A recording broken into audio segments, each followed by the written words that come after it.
Pagi yang biasanya ramai dengan suara tawar-menawar para pedagang di pasar Petamburan berubah menjadi lengang. Para ibu penjual sayur terdiam di balik lapak-lapak mereka, mata mereka dipenuhi rasa takut. Di tengah lorong pasar, puluhan preman bertubuh kekar berjalan dengan arogan. Mereka adalah anak buah Gendon, seorang mantan narapidana yang kini menjadi raja kecil di Petamburan. Dengan senjata tajam tergantung di pinggang dan tatapan buas, mereka menagih uang keamanan dari setiap pedagang kecil. Kalau gak setor minggu ini, jangan harap daganganmu bisa selamat. Bentak salah satu preman sambil membalikkan meja dagangan seorang nenek. Sayuran berserakan di tanah, dan sang nenek hanya bisa memohon, "Ampun, nak, saya belum dapat untung." Namun preman itu justru menendangnya hingga terjerembab. Warga yang melihat hanya bisa menunduk. Tak ada yang berani melawan. Sudah banyak yang mencoba, dan mereka berakhir di rumah sakit, atau lebih buruk, menghilang entah kemana. Di sudut pasar, seorang anggota polisi muda bernama Bribtu Yoga tengah mengamati situasi. Ia baru dipindahkan ke Polsek Tanah Abang, dan tak bisa menahan diri melihat ketidakadilan itu. Dengan pistol di pinggang dan seragam masih rapi, ia maju mendekat, berhenti. "Ini melanggar hukum," teriaknya lantang. Preman-preman itu tertawa, meremehkan satu polisi muda yang tampak sendirian. "Lihat nih, polisi baru sok jagoan," cibir preman paling besar. Tanpa aba-aba, belasan preman langsung mengepung Bribtu Yoga. Ia berusaha bertahan, memukul satu, menendang lainnya, tapi jumlah mereka terlalu banyak. Ia dipukul dengan balok kayu, ditendang dari berbagai arah, hingga tubuhnya jatuh bersimbah darah. Suara tangisan dan jeritan warga bercampur dengan tawa keji para preman. Seorang pedagang berlari ke kantor polisi terdekat, namun polisi di sana tak berani turun. Mereka tahu siapa Gendon. Ia punya koneksi, punya uang, dan tak segan membunuh. "Kalau kita turun, kita cuma jadi korban selanjutnya," gumam salah satu petugas senior dengan wajah pucat. Di luar, Bribtu Yoga masih dipukuli, napasnya mulai berat, darah mengalir dari pelipisnya. Namun matanya tetap menatap tajam, tak gentar. Gendon akhirnya datang, membawa cerutu dan mengenakan jas hitam yang mencolok di tengah suasana pasar yang lusuh. Ia menatap Bribtu Yoga yang kini sekarat, lalu menyeringai, "Ini baru pembuka, besok kita bakar kantor polsek kalau masih ikut campur." Ia menyuruh anak buahnya menyeret tubuh Bribtu Yoga dan melemparkannya ke gudang tua. Pesannya jelas, ini wilayah kekuasaannya. Warga hanya bisa menangis diam-diam. Pasar Petamburan yang dulu jadi tempat hidup mereka, kini berubah menjadi neraka. Tak ada harapan dari aparat, tak ada keadilan. Orang-orang hanya bisa berdoa, berharap ada keajaiban yang datang menyelamatkan mereka dari kekuasaan preman brutal itu. Dan keajaiban itu sedang dalam perjalanan. Tanpa disadari siapapun, jauh di markas Komando Kopassus, sebuah perintah rahasia baru saja dikeluarkan. Satu nama ditunjuk, Kapten Rati Aryasena, perwira wanita terbaik Kopassus. Ia akan dikirim tanpa seragam, tanpa atribut. Ia akan menjadi bayangan di tengah teror. Dan misinya hanya satu, menundukkan Raja Preman Petamburan, dengan caranya sendiri. Di dalam kantor Polsek Tanah Abang yang pengap dan suram, suasana mencekam.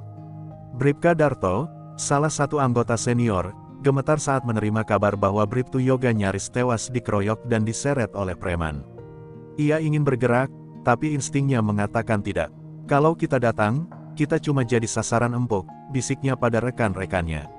Namun hati nuraninya bergolak. Yoga adalah anak baru, idealis, dan kini ia dihancurkan di depan mata mereka. Sementara itu, seorang pedagang tua yang tak tahan melihat kekejaman itu nekat menelpon divisi Propam Polri secara diam-diam, mengadukan bahwa polisi sektor takut dan tidak bertindak. Kabar itu sampai ke meja Kapolri Jenderal Pol Rashid Gunawan, yang langsung murka. "Satu anak buah kita dipukuli sampai sekarat, dan preman malah semakin berani," bentak sang jenderal dalam ruang rapat darurat. "Kita perlu bantuan penuh. Koordinasi dengan Panglima TNI sekarang juga." Tak lama kemudian, di ruang khusus Mabes TNI, Panglima Jenderal Agus Santosa membaca laporan yang sama. Ia terdiam sejenak, lalu berkata tegas, "Kita tak butuh pasukan banyak. Kita butuh orang yang bisa menyusup dan menghancurkan sistem dari dalam." Tangannya mengambil map merah dengan label rahasia operasi Siput Merah. Di dalamnya hanya ada satu foto, Kapten Rati Aryasena. Kapten Rati dikenal sebagai perwira wanita Kopassus paling berani dan cerdas. Di medan operasi luar negeri, ia pernah menyamar sebagai tawanan perang demi menyabotase jaringan senjata ilegal. Tubuhnya lentur, otaknya tajam, dan pukulannya mematikan. Kita kirim Rati, tanpa atribut, biar dia yang ajari preman-preman itu arti kata takut, ujar Panglima dingin. Tak butuh waktu lama, Rati menerima panggilan dinas dan langsung melapor tanpa banyak tanya. Ia membaca berkas misi, preman bernama Gendon menguasai pasar Petamburan, polisi lumpuh, korban sipil terus berjatuhan. Matanya menyipit, ini bukan sekadar operasi pengamanan. Ini perang melawan kejahatan yang telah berurat akar. Saya minta waktu 3 hari. Saya turun sendiri, tanpa seragam, ucapnya mantap. Dalam hitungan jam, Rati telah berganti penampilan. Seragam militernya diganti baju lusuh, rambutnya dikucir seadanya, dan wajahnya dipenuhi bedak murahan agar tampak seperti wanita pasar. Ia membawa keranjang berisi sayuran palsu. Namun di balik lapak sayur itu tersembunyi alat komunikasi mini, pisau lipat, dan 2 jarum suntik berisi penenang tingkat tinggi. Ia menyamar sebagai Mbak Tari, pedagang baru dari Brebes. Sore itu, Rati menyusuri lorong pasar dengan langkah ringan. Di sekelilingnya, preman-preman masih berjaga, menebar teror.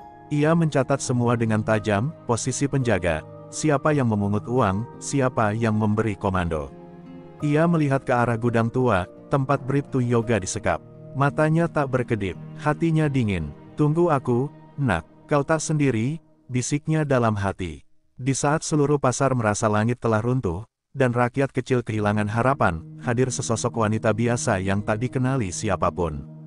Namun di balik tatapan teduh dan pakaian dekilnya, tersembunyi kekuatan tempur paling mematikan yang dimiliki negeri ini. Preman-preman Petamburan baru saja menghadapi mimpi terburuk mereka, dan mereka belum menyadarinya. Pagi itu, embun masih menggantung di pucuk-pucuk terpal lapak ketika Rati, dengan wajah lelah dan mata sayu khas pedagang baru, mulai membuka dagangan sayur seadanya. Pedagang lain menyambutnya dingin, sebagian karena takut berbicara dengan orang baru, sebagian karena sudah terlalu trauma untuk percaya siapapun.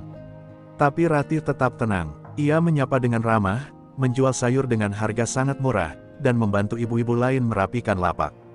Dalam sehari, ia sudah menguasai percakapan, logat, dan seluk-beluk pasar. Namun, misi utamanya tidak pernah ia lupakan. Setiap mata yang mengawasi, setiap preman yang melintas, Rati hafal wajah dan pola pergerakannya. Ia tahu siapa pemungut uang harian, siapa tangan kanan Gendon, dan siapa penjaga gudang tua tempat Bribtu Yoga disekap. Ia juga mencatat satu fakta penting, tidak ada satupun warga yang berani menatap mata preman. Itu tanda bahwa rasa takut telah mengakar. Malam harinya, Rati bersembunyi di balik kios kosong yang menghadap ke gudang tua. Dengan teleskop mini dari cincin khusus di jarinya, ia mengamati penjaga yang tertidur. Sembarangan, Bribtu Yoga terlihat dari celah kayu, terbaring lemas, wajahnya bengkak dan luka. Nafasnya pendek, tapi masih ada. Rati menggertakkan giginya. Ia tahu ia tak bisa menunggu terlalu lama. Nyawa Yoga bisa hilang kapan saja. Pada malam kedua, Rati bergerak. Ia memanfaatkan waktu saat pasar sepi dan hujan turun deras. Dengan teknik menyusup senyap ala Kopassus, ia masuk lewat atap belakang gudang. Satu persatu penjaga dilumpuhkan dengan tusukan jarum penenang tanpa suara. Saat satu preman menyadari kehadirannya dan hendak berteriak, Rati melompat seperti bayangan dan menendang lehernya hingga tak sadarkan diri. Rati menemukan Yoga dalam keadaan hampir koma. Ia mengangkat tubuh lelaki itu dengan susah payah dan membawanya keluar melalui jalur belakang, melintasi lorong sempit dan menyeberangi selokan hitam. Ia membaringkan Yoga di bawah jembatan kecil di belakang pasar, tempat aman yang telah ia siapkan sejak hari pertama. Dengan peralatan medis mini yang ia bawa, Rati mulai merawat luka-luka Yoga semampunya. "Bertahanlah, nak, kau harus tetap hidup," bisiknya lirih, matanya berkaca-kaca. Keesokan harinya, geger, penjaga gudang ditemukan pingsan, Yoga menghilang, dan beberapa preman mengalami luka memar misterius. Gendon mengamuk. Ia menyuruh orang-orangnya menyisir seluruh pasar. Rati, yang sedang berjualan seperti biasa, pura-pura panik bersama warga lain. Namun dalam diam, ia menyusun strategi lanjutan. Gendon pasti akan membalas, dan ia harus siap. Sore itu, Gendon mendatangi pasar sendiri. Dengan 2 mobil Pajero hitam dan belasan preman bersenjata tajam, ia berdiri di tengah pasar dan berteriak, "Siapapun yang sembunyikan polisi itu, akan aku bakar hidup-hidup. Aku kasih waktu sampai besok pagi." Warga terdiam ketakutan, tapi satu orang di antara mereka tidak gentar. Rati berdiri tenang, menatap tajam dari kejauhan, diam-diam menggenggam pisau lipatnya di balik keranjang sayur. Di balik senyum palsunya, Rati telah siap berperang. Ia bukan sekadar perwira, ia adalah petarung, pemburu dalam gelap, dan pelindung bagi mereka yang tak berdaya. Gendon boleh mengancam, tapi waktunya mulai habis. Satu persatu anak buahnya akan tumbang. Rati Aryasena sudah memulai langkahnya, dan tidak akan berhenti sebelum semua preman bersujud di tanah. Langit malam di Petamburan kelam dan basah oleh hujan gerimis. Di bawah kolong jembatan kecil, Bribtu Yoga mulai menggeliat pelan. Matanya yang lebam terbuka separuh, menyisakan pandangan kabur dan kesakitan yang menggerogoti seluruh tubuhnya. Di sampingnya, Rati duduk berjaga, menyeka dahi Yoga dengan kain hangat.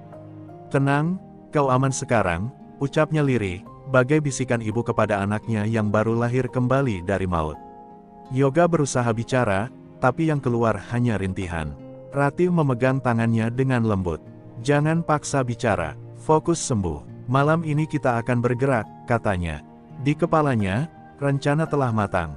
Dia tahu Gendon akan segera menyisir setiap sudut. Kolong jembatan bukan lagi tempat aman. Ia harus membawa Yoga keluar dari zona bahaya secepatnya. Tapi di luar sana, puluhan preman telah siap menyambut dengan parang dan senjata tajam. Malam itu, Rati memanggul tubuh Yoga di punggungnya. Meski badannya ramping, kekuatan militernya memungkinkan ia membawa beban lebih dari berat tubuhnya sendiri. Dengan langkah ringan dan cepat, ia menyusuri lorong-lorong gelap pasar, menghindari jalur patroli preman. Sekali waktu, ia bersembunyi di balik tumpukan peti ikan, menahan nafas saat 3 preman lewat sambil memaki-maki dan menebaskan golok ke udara. Ketika mencapai gang kecil di ujung pasar, mereka nyaris tertangkap. Seorang preman muda melihat bayangan mereka dan berteriak, "Hoi! Siapa itu?" Rati langsung melempar batu ke arah berlawanan untuk mengalihkan perhatian, lalu meloncat ke balik bak sampah besar bersama Yoga. Preman itu berlari ke arah suara, memberi mereka beberapa detik emas untuk kabur lebih jauh. Jantung Rati berdetak cepat, tapi wajahnya tetap dingin. Ini bukan pertama kali dia bertaruh nyawa, tapi kali ini, nyawa orang lain yang dia bawa. Setelah 1 jam menyusuri jalur-jalur tikus dan lorong-lorong kumuh, Rati akhirnya tiba di tempat aman, sebuah rumah tua milik pensiunan intelijen yang menjadi simpatisan diam-diam. Di sana, Yoga dibaringkan di tempat tidur bersih. Air hangat, perban medis, dan makanan ringan sudah disiapkan. "Kau selamat, Nak," ujar si tuan rumah dengan suara berat. Yoga meneteskan air mata, bukan karena sakit, tapi karena rasa haru, ia diselamatkan oleh orang asing yang tiba-tiba hadir bagai malaikat pelindung. Sementara itu, di markas Gendon, suasana semakin tegang. Beberapa preman pulang dalam keadaan babak belur karena dikeroyok warga yang mulai berani. Kabar burung menyebar, ada wanita misterius yang menyusup ke pasar, menghajar preman satu persatu. Gendon marah besar. "Cari dia, bongkar semua lapak, tangkap semua pendatang baru, siapapun dia, aku ingin dia berlutut di kakiku malam ini." Tapi Rati sudah selangkah lebih maju. Malam itu, setelah memastikan Yoga aman, ia kembali ke pasar dengan wajah penuh tekad. Ia menyamar kembali sebagai Mbak Tari, namun kali ini bukan untuk berjualan, melainkan untuk menebar pesan kepada warga. Satu persatu pedagang ia temui diam-diam, mengajak mereka untuk tidak takut lagi. "Mereka berkuasa karena kalian diam. Tapi kalau kita berdiri bersama, kita bisa lawan mereka," bisiknya tajam. Di tengah ketakutan dan penderitaan, harapan mulai menyala pelan. Dari satu pedagang ke pedagang lain, nama Mbak Tari mulai dibisikkan sebagai simbol harapan. Belum ada yang tahu bahwa wanita itu sebenarnya seorang perwira Kopassus. Tapi satu hal pasti, malam-malam Gendon dan pasukannya tak akan pernah sama lagi. Bahaya sudah menyusup ke jantung kekuasaan mereka, dan siap menghantam lebih keras. Pagi itu, suasana pasar tampak biasa. Pedagang kembali menggelar dagangan, pembeli hilir mudik, dan preman-preman Gendon berkeliaran sambil menatap tajam siapapun yang dianggap mencurigakan. Tapi di balik wajah-wajah lelah dan pasrah para pedagang, sesuatu mulai berubah. Bisikan, Batari, telah menjalar seperti api kecil yang siap membakar ketakutan yang selama ini membelenggu. Rati berjalan tenang, membawa keranjang sayur seperti biasa. Tapi kali ini ia tidak sendiri. Di balik gerobak-gerobak tua, di balik lapak tempe dan cabai, para pedagang telah bersiap. Mereka bukan lagi korban yang pasrah, melainkan orang-orang yang ingin merebut kembali kehormatan. Rati telah menyalakan api perlawanan, dan sekarang bara itu menjalar ke hati mereka. Tengah hari, saat preman bernama Jabrik menamparkan seorang penjual sayur karena tak mau bayar uang keamanan, letupan pertama meledak. Rati, yang sejak tadi mengawasi, langsung melompat dari balik lapak dan menendang Jabrik hingga tersungkur. Semua orang terdiam, seolah tak percaya wanita bertubuh kecil itu berani melawan. Tapi sebelum preman lain sempat bereaksi, pedagang-pedagang lelaki muda menyerbu mereka dengan kayu, linggis, bahkan pisau dapur. Keributan tak terelakkan, preman-preman berteriak, melawan, tapi kali ini mereka kewalahan. Jumlah warga terlalu banyak, semangat mereka terlalu besar. Rati memimpin di garis depan, bergerak cepat dan presisi. Dalam waktu 10 menit, 5 preman tumbang, 2 lari terbirit-birit. Pasar mendadak bergemuruh oleh sorak-sorai warga yang selama ini bungkam. Lawan mereka, ini pasar kita, teriak seorang ibu sambil memukul kepala preman dengan centong nasi. Namun, Gendon tidak tinggal diam. Dari markasnya, ia mengirim 2 mobil penuh preman bersenjata. Mereka datang sambil berteriak, mengacung-acungkan celurit. Tapi saat tiba, mereka tidak menemukan pasar yang takut. Mereka disambut warga yang berdiri tegak, mengangkat senjata seadanya, dengan Rati berdiri paling depan, mata tajam dan tubuh siap tempur. "Langkahi dulu mayat kami," teriak seorang pemuda dari belakang Rati. Gendon turun sendiri dari mobil, wajahnya merah padam. "Kalian pikir bisa melawanku? Kalian pikir dia bisa selamatkan kalian?" Ia menunjuk Rati dengan marah. Tapi Rati hanya tersenyum dingin. Ia membuka kerah bajunya, memperlihatkan lambang Kopassus yang selama ini ia sembunyikan. Seketika, suasana sunyi. Para preman melangkah mundur perlahan, bahkan beberapa langsung menjatuhkan senjata. Gendon terpaku, tak percaya bahwa wanita yang mereka remehkan adalah seorang perwira pasukan elit. "Aku Letnan 1 Rati Aryasena, Kopassus. Dan kalian, sudah melampaui batas," ucap Rati pelan, tapi cukup keras untuk membuat bulu kuduk berdiri. Dalam hitungan detik, 2 preman nekat menyerangnya, tapi langsung dihantam dengan kombinasi jurus bela diri mematikan. Tubuh mereka terkapar di tanah, tak bergerak. Warga bersorak, sementara Gendon perlahan melangkah mundur, wajahnya pucat pasi. Untuk pertama kalinya dalam bertahun-tahun, pasar itu kembali menjadi milik rakyat. Rati berdiri di tengah kerumunan, tubuhnya penuh luka, tapi matanya bersinar. Ia telah membangkitkan kekuatan yang lebih besar dari peluru dan parang, yaitu keberanian. Tapi ia tahu, ini baru permulaan. Gendon belum menyerah, dan pertarungan besar masih menunggu di depan. Kekalahan di pasar menjadi tamparan keras bagi Gendon. Di markasnya, pria berbadan besar itu menghancurkan meja kayu dengan sekali pukulan. Satu perempuan menghancurkan harga diriku," raungnya, wajahnya merah, matanya menyala penuh dendam. Para anak buahnya hanya bisa tertunduk, ketakutan. Mereka tahu, saat Gendon marah, darah bisa mengalir tanpa ampun. "Kita akan lawan militer dengan cara kotor. Panggil mereka, panggil pasukan gelap." Pasukan gelap bukan sembarang preman. Mereka adalah mantan tentara bayaran, eks-napi sadis, dan beberapa orang yang katanya pernah menjadi algojo tak resmi. Gendon membayar mereka mahal, dan menyimpan mereka hanya untuk saat paling gawat. Malam itu, 10 pria bertubuh besar dengan tato mengerikan tiba di markas. Salah satu dari mereka membawa rantai besi, yang lainnya parang bengkok. Wajah-wajah mereka bukan manusia biasa, tapi bayangan dari dunia gelap yang hidup dari kekerasan. Targetnya jelas, seorang perempuan, nama samaran, Batari. Tapi sebenarnya dia perwira Kopassus, ujar Gendon sambil menyodorkan foto Rati. Para anggota pasukan gelap hanya tertawa kecil, menatap gambar itu seolah tak berarti. "Kopassus atau bukan, kalau dia masih manusia, dia bisa dilumpuhkan," ucap salah satu dari mereka dingin. Gendon hanya tersenyum miring. Kali ini, dia yakin Rati tidak akan selamat. Sementara itu, Ratih tengah berdiskusi dengan beberapa pedagang dan Bribtu Yoga yang sudah mulai pulih. Di sebuah rumah tersembunyi dekat pasar, mereka merancang langkah selanjutnya. Tapi aura kecemasan mulai terasa. Salah satu pedagang tua gemetar saat memberi kabar, "Bu, tadi malam ada yang lihat mobil gelap bawa preman-preman baru, bukan anak buah Gendon biasa, mereka beda." Ratih mengangguk pelan. Ia tahu, yang datang bukan sembarang musuh. Benar saja, esok malam, teror mulai menyebar. 2 kios terbakar, seorang pemuda pendukung perlawanan ditemukan pingsan dengan luka parah di pinggir jalan. Papan peringatan ditempelkan di depan rumah-rumah pendukung Ratih, diam, atau ikut mati, Pasar kembali mencekam, warga mulai resah, dan bisikan ketakutan mulai terdengar. "Apa kita salah? Apa kita terlalu cepat melawan?" tanya seorang ibu pada Ratih dengan mata berkaca.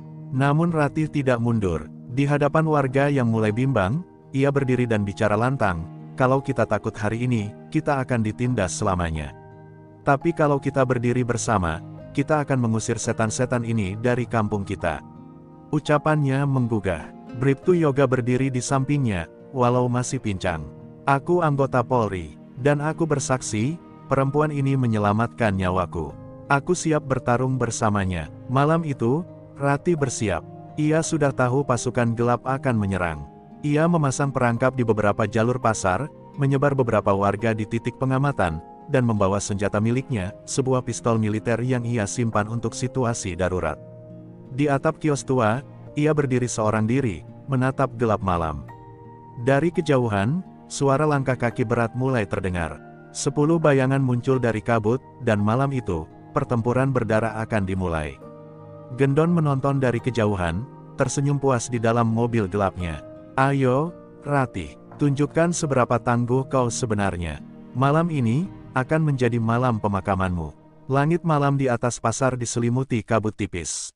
Suasana hening, terlalu hening, seolah angin pun menahan napas. Ratih berjongkok di atap kios, matanya tajam menatap kegelapan yang mulai bergerak. Dari kejauhan, siluet-siluet besar mendekat perlahan. 10 pria bertubuh raksasa, mengenakan pakaian gelap, membawa senjata tajam dan rantai besi. Inilah pasukan gelap, makhluk-makhluk neraka yang dikirim Gendon untuk membunuhnya. Bribtu Yoga dan beberapa warga yang telah dilatih oleh Ratih bersiaga di titik-titik tersembunyi. Di belakang kios, di balik gerobak, bahkan di atas pohon. Meski tangan mereka gemetar, semangat mereka menyala, karena mereka percaya pada satu hal, Ratih bukan hanya prajurit, tapi simbol keberanian. Dan jika dia bertarung, mereka akan bertarung. Serangan dimulai tiba-tiba, salah satu anggota pasukan gelap melempar molotov ke kios kosong, ledakan menggelegar, api membakar langit malam. Teriakan warga menggema, panik. Tapi Ratih bergerak cepat, ia melompat dari atap, menendang musuh pertama tepat di tengkuk. Pria bertato itu langsung ambruk, tak sempat melihat apa yang mengenainya. 2 anggota lain menyerang dari samping, namun Ratih meluncur seperti angin, menghantam dada dan dagu mereka dengan gerakan yang mematikan.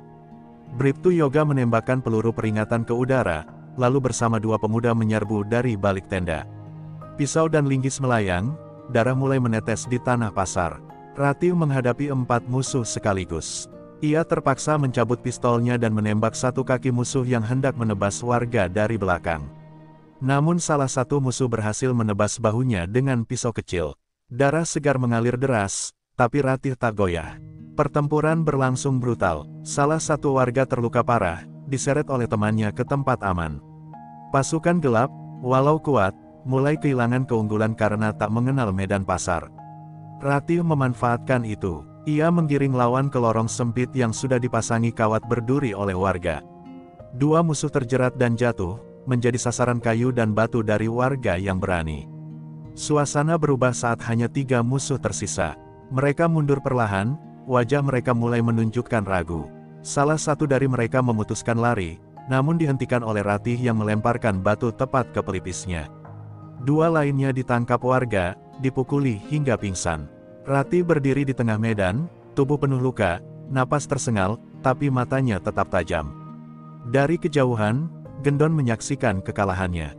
Di dalam mobil gelapnya, ia meremas setir dengan gemetar. "Tak mungkin, pasukanku dikalahkan wanita sendirian," raungnya. Ia menginjak pedal gas, melarikan diri dari pasar, sementara teriakan kemenangan warga menggema mengoyak malam. Malam itu, pasar tak hanya memenangkan pertarungan fisik, tapi juga mengukir sejarah perlawanan. Ratih duduk bersandar di tembok kios yang hangus terbakar. Bahunya diperban oleh Yoga, ia memandang langit malam yang mulai cerah. Ini baru permulaan, bisiknya. Ia tahu, Gendon belum habis. Tapi satu hal sudah pasti, rakyat tak akan pernah bisa dikalahkan jika mereka bersatu. Kekalahan di malam berdarah membuat Gendon terpojok, namun bukannya menyerah, ia justru berubah semakin buas. Di ruang bawah tanah markasnya, ia mengamuk seperti binatang terluka. Semua anak buahnya bungkam, takut bahkan untuk bernapas. Di sudut ruangan, matanya menatap foto Ratih dengan sorot penuh kebencian. Kalau senjata dan kekerasan tak bisa menjatuhkannya, maka akan kupatahkan jiwanya, gumam Gendon. Ia lalu memanggil tangan kanannya, Ujang Serak, preman lama yang keji dan licik. Cari anak itu, si Adit, anak pedagang sayur yang paling dekat dengan dia. Kita jadikan dia umpan. Malam itu, ketika warga masih sibuk membersihkan puing dan merawat yang terluka, Adit yang baru saja mengantarkan makanan ke pos ronda diculik saat pulang melewati gang sempit. Tak ada suara, hanya satu kain hitam menutup mulut dan dua tangan besar menyeret tubuh kecil itu ke dalam mobil gelap. Di pagi harinya, Ibu Adit berteriak histeris di tengah pasar, tangisnya memecah suasana. Ratih yang baru saja selesai mengganti perban di bahunya langsung terdiam, matanya membeku. Ini bukan hanya ancaman, ini peringatan pribadi. Tak lama kemudian, pesan dikirim melalui ponsel warga. Sebuah video singkat, Adit terikat, mulutnya dilakban, dan di belakangnya berdiri Gendon sendiri. Ratih, kalau kau perempuan sejati, datang sendiri malam ini ke gudang tua di utara pasar. Jangan bawa polisi, jangan bawa warga. Sendiri, kalau tidak, anak ini akan aku kirim pulang dalam kantong mayat. Ucapan itu membuat darah Ratih mendidih. Tangannya mengepal, tapi wajahnya tetap tenang. Ia tahu, permainan Gendon memasuki tahap terakhir, dan paling berbahaya. Bribtu Yoga langsung melarang. Bu Ratih, ini jelas jebakan. Kita harus susun strategi, kita datangi dia dengan pasukan. Tapi Ratih menggeleng, kalau aku tidak datang sesuai permintaannya, Adit akan dibunuh. Dan kalau aku datang dengan pasukan, mereka pasti akan tahu dan mengeksekusinya duluan. Ini tentang nyawa anak kecil. Aku harus datang sendiri. Suaranya tenang, namun dalam hatinya bergolak. Ia tak takut mati, tapi ia tak akan biarkan seorang anak jadi korban. Menjelang malam, Ratih menyiapkan dirinya. Ia menyelipkan senjata kecil, pisau tersembunyi, dan alat komunikasi mungil yang ditanam di balik kerah bajunya. Sebelum berangkat, ia menatap warga yang berkumpul dengan mata berkaca-kaca. Jika aku tak kembali, jangan menyerah. Ini bukan tentang aku, ini tentang kalian, tentang keberanian kalian. Ibu Adit mencium tangan Ratih sambil menangis. Selamatkan anakku, Bu. Aku mohon. Saat langit gelap, Ratih melangkah sendirian menuju gudang tua. Tempat itu sudah lama dikenal sebagai lokasi gelap tempat transaksi haram dilakukan. Dindingnya rapuh, penuh coretan, dan baunya menyengat. Di dalamnya, lampu temaram menyala, dan Gendon berdiri dengan senyum menyeringai, memegang pisau di leher Adit. Akhirnya datang juga, sang pahlawan pasar, desisnya. Ratih menatap lurus, tanpa gentar. Lepaskan anak itu, Gendon. Ini aku yang kau inginkan. Namun, Gendon hanya tertawa. Kau pikir ini tentang kau. Ini tentang kuasa. Dan malam ini, aku akan tunjukkan bahwa rasa takut masih memerintah tempat ini. Ia mengangkat pisaunya, tapi di detik yang sama Ratih bergerak secepat kilat, melemparkan pisau kecil ke tangan Gendon, membuatnya menjerit dan menjatuhkan senjata. Adit segera diseret mundur oleh Ratih ke sudut ruangan, tapi puluhan preman langsung mengepung. Situasi genting. Namun sebelum Gendon sempat bangkit, terdengar suara keras dari luar, Kopassus. Jangan bergerak, Ratih telah mengaktifkan alat komunikasinya sejak awal. Gudang diserbu pasukan Kopassus yang selama ini telah diam-diam disiagakan oleh Ratih lewat jaringan rahasia. Gendon dan anak buahnya dilumpuhkan. Adit berhasil diselamatkan. Ratih, meski berdarah dan kelelahan, berdiri tegak. Malam itu, bukan hanya seorang anak yang diselamatkan, tapi juga kepercayaan warga bahwa keberanian, jika dipimpin oleh niat tulus, akan selalu mengalahkan teror. Fajar baru menyingsing dengan warna jingga keemasan, namun udara di pasar masih berat oleh sisa ketegangan semalam. Gendon, yang selama ini menebar teror, kini terikat rantai besi, bajunya robek, wajahnya lebam, dan kedua kakinya pincang karena dihantam pasukan Kopassus saat mencoba kabur. Ia digiring ke tengah pasar oleh Ratih dan Bribtu Yoga, diapit oleh barisan prajurit dan warga yang tak lagi takut. Warga mulai keluar dari rumah, berkumpul satu persatu, menyaksikan pria yang selama ini menghantui hidup mereka akhirnya jatuh. Tangisan bahagia meledak dari mulut Ibu Adit saat melihat anaknya digendong turun dari mobil taktis. Ia memeluk Ratih, sujud di kakinya, namun Ratih segera mengangkatnya. "Ini bukan karena aku, Bu. Ini karena keberanian Ibu dan semua warga di sini," katanya lembut, meski luka di bahunya masih belum kering sepenuhnya. Di sekelilingnya, para pedagang, tukang parkir, dan anak-anak pasar menangis haru. Mereka membentuk lingkaran, mengelilingi Gendon yang kini tak lebih dari pecundang penuh luka. Seorang tokoh masyarakat, Pak Jaya, naik ke atas kursi plastik dan berseru lantang, "Selama ini, hukum selalu tumpul saat menyentuh orang seperti dia. Tapi hari ini, biarkan suara rakyat yang bicara. Hari ini, kita adili Gendon dengan cara kita, cara yang adil dan berani." Warga bersorak, beberapa mulai melemparkan tomat busuk, sandal, bahkan pecahan genteng ke arah Gendon. Tapi Ratih segera menghentikan, "Kita bukan dia, kita bukan preman, kita rakyat yang punya harga diri. Biarkan ia bicara di hadapan kita." Dengan leher memar dan nafas tersengal, Gendon akhirnya bersuara, "Kalian pikir kalian menang? Kalian pikir kalian akan hidup tenang setelah ini? Dunia ini milik yang kuat, bukan kalian, para pengecut pasar." Namun kalimatnya langsung dibungkam oleh lemparan sandal dari anak kecil yang berdiri paling depan. "Kami memang pasar, tapi kami bukan pengecut," kata bocah itu dengan lantang. Teriakan "Merdeka!" bergema dari seluruh penjuru pasar. Ratih hanya tersenyum kecil, menahan emosi yang membuncah. Pengadilan rakyat berlangsung sederhana namun sakral. Warga secara bergantian memberikan kesaksian tentang kekejaman Gendon, pemalakan, pemukulan, pemerkosaan, bahkan pembakaran lapak warga yang menolak membayar upeti. Setiap kesaksian diikuti oleh air mata dan amarah. Bahkan Bribtu Yoga tak kuasa menahan tangis saat mendengar kisah seorang janda tua yang dipukuli karena tak bisa membayar uang keamanan. Ratih berdiri di samping Gendon, tak berkedip, memastikan pria itu menyerap setiap kata, setiap luka yang telah ia sebabkan.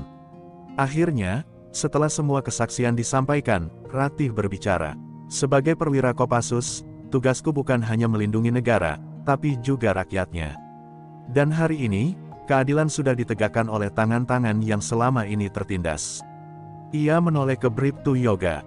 "Proses hukum resmi akan tetap berjalan. Tapi hari ini, kalian sudah menang." Gendon menunduk, tak lagi menyeringai, tak lagi menggertak. Ia hanya diam, kalah bukan oleh peluru, tapi oleh kekuatan rakyat yang bersatu. Saat Gendon digiring masuk ke mobil tahanan, suara genderang kentongan ditabuh oleh para pedagang. Sebuah tradisi lama yang berarti, musuh besar telah tumbang. Pasar itu kembali hidup, namun kali ini, dengan semangat baru. Anak-anak berlarian, ibu-ibu membuka lapak, dan pria-pria tua menyeduh kopi dengan senyum lega. Ratih duduk di kursi kayu, menatap langit biru yang mulai cerah. Dalam hatinya ia tahu, perjuangan belum berakhir, tapi hari ini, ia menyaksikan sendiri, rakyat bisa menang. 3 hari setelah penangkapan Gendon, suasana pasar berubah total. Bukan hanya karena rasa aman yang mulai tumbuh, tapi karena kabar besar beredar di koran-koran dan layar televisi, perwira Kopassus wanita gagalkan jaringan preman brutal di jantung kota. Nama Kapten Ratih mendadak jadi ikon. Media nasional berebut mewawancarai warga pasar, mengangkat kisah heroik seorang wanita tentara yang turun langsung, bertarung demi rakyat kecil yang selama ini tak terdengar suaranya. Tapi di tengah gemuruh pujian itu, Ratih tetap sederhana, tetap hadir setiap pagi menyapa para pedagang sambil mengenakan jaket lusuh dan senyum bersahaja. Pagi itu, sebuah helikopter militer mendarat di lapangan kecil tak jauh dari pasar. Iring-iringan kendaraan kepresidenan tiba. Presiden Ri, didampingi Panglima TNI dan Kapolri, turun dengan langkah tegas. Warga terperangah. Mereka tak menyangka, tempat kecil mereka akan didatangi orang nomor 1 di negeri ini. Ratih, yang baru saja membantu seorang ibu memindahkan sayuran ke troli, hanya bisa berdiri terpaku saat ajudan menghampirinya dan berkata, "Kapten Ratih, Presiden ingin bertemu Anda." Dalam upacara sederhana namun hikmat, Presiden menggenggam tangan Ratih dengan mata berkaca-kaca. "Di saat banyak yang memilih diam dan menutup mata, kau memilih berdiri dan bertarung. Kau bukan hanya prajurit, kau adalah wajah sejati pengabdian," ucap Presiden dengan lantang. Sorak-sorai warga menggema, sebagian menangis haru, terutama Ibu Adit yang menggenggam tangan anaknya kuat-kuat.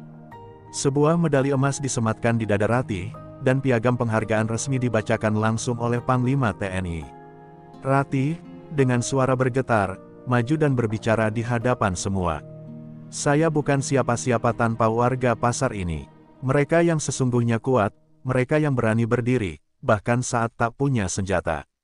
Saya hanya perantara." Tepuk tangan pecah. Presiden menepuk bahunya dengan bangga, lalu berkata, "Negeri ini membutuhkan lebih banyak Ratih."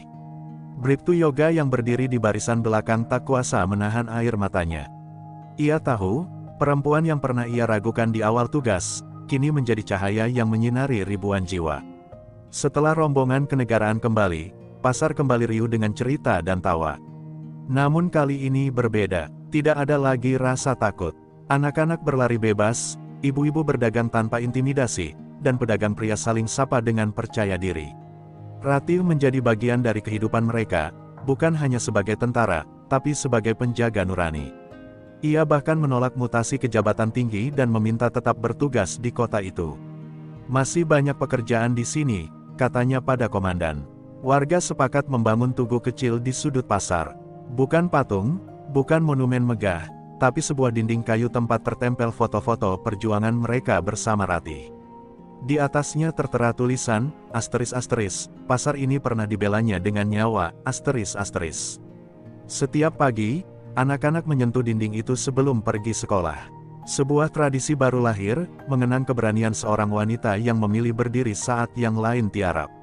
Di suatu senja, Ratih duduk di warung kopi langganan, menatap matahari tenggelam sambil ditemani suara riuh pasar yang hidup. Bribtu Yoga duduk di sampingnya, menyodorkan segelas kopi. "Apa kau menyesal, Ratih?" tanyanya pelan. Perempuan itu menggeleng, matanya teduh. "Tidak, karena untuk pertama kalinya, aku merasa benar-benar jadi prajurit. Bukan hanya karena seragamku, tapi karena rakyat di belakangku." Dan demikianlah, kisah Ratih tak berhenti sebagai berita satu minggu. Ia hidup dalam cerita mulut ke mulut, di antara pedagang, anak-anak, dan generasi pasar berikutnya. Sebuah bukti bahwa keberanian sejati tak selalu di medan perang besar, kadang justru lahir di lorong-lorong sempit, di tengah suara pedagang sayur, dan di hati seorang perwira wanita yang memilih berdiri untuk kebenaran.